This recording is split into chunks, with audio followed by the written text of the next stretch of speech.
Hey students, coming to you actually from World Coca-Cola down in Atlanta. I'm sitting on the American Idol couch from season 2005, just kind of hanging out before I head out. I did another version of this video, but I'm afraid that maybe the sound didn't come across. I was down in the vault where they actually hold the actual recipe for Coca-Cola down there. But I wanted you to take a look at your Citizen Coke book, and as we're getting a little bit further into the semester, you guys are going to need to be preparing for your writing assignment. But I want you to take a look at page 117 of the Citizen Coke book, and there's a quote on there that hit me really hard about 3 months ago. I sat down and read it again, and I'm going to read it to you again. It says, "This supply channel constriction in the United States came about not because of private reform interests captured federal narcotics agencies, but rather because the state actively pursued the construction of a monopoly to facilitate regulation."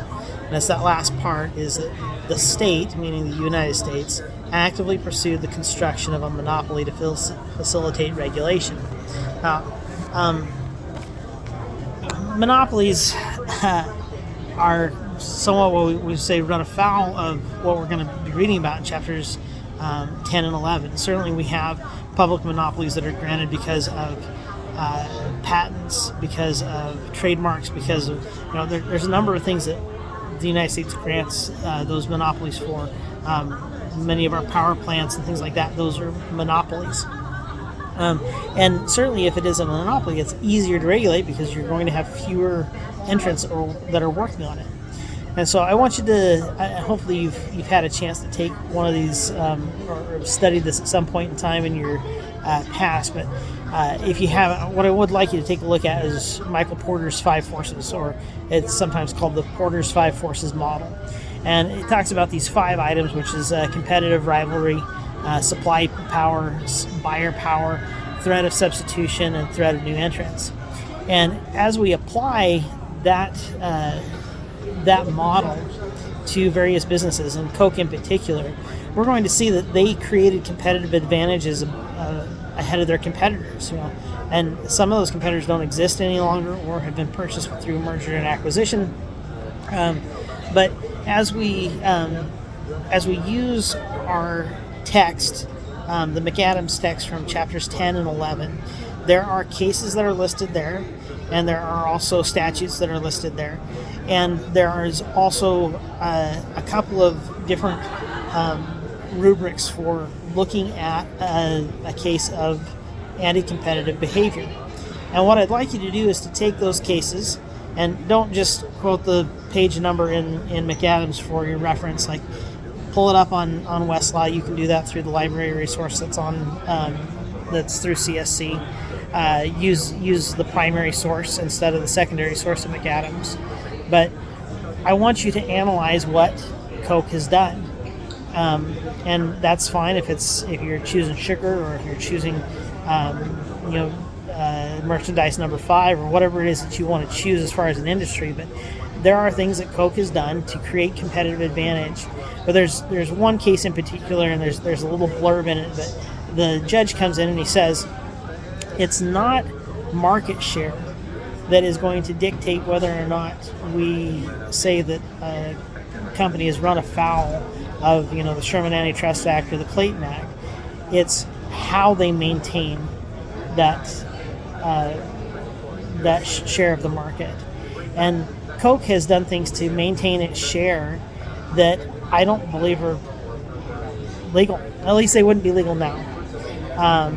And as we look at some of the outcomes of that, and I just went through this entire world of Coke and got to see much of the advertising. For over 60 years, Coca-Cola only charged 5 cents for a soda. I don't believe that their costs would justify 5 cents as their end product. I believe that was an anti-competitive behavior, and you're welcome to use that as one of your examples. But now a Coke at minimum costs you $2. Well, that's a 40 times increase in the value, or in the retail value of that product. it's now starting to hurt you as a consumer, if that's something that, maybe you have a caffeine addiction, I don't know. But I want you to look at those things and start thinking about it as you're getting ready to write those papers. I hope you're enjoying the book. I did. Yes, I'm sure it can probably be dry at times, but I thought Mr. Elmore was a fairly good writer, and it's something that I think probably every one of you has cracked a Coke at some point in time. And there is something that is almost universal to that because of the way that Coke has marketed itself around the world. And that by itself is not a bad thing, but how they maintain their market share, and that now there are so very few competitors. We're really talking about Pepsi, and because even if you look at Dr. Pepper, if you would rotate your bottle around and look down at it's bottled under the authority of either Coke or Pepsi, one of the two. So there's really only two individuals in the market, and I believe that they act in collusion to their pricing, which means that you really only have one actor in the market, and that's at a detriment to you as a consumer and in violation of those principles that we find in chapters 10 and 11.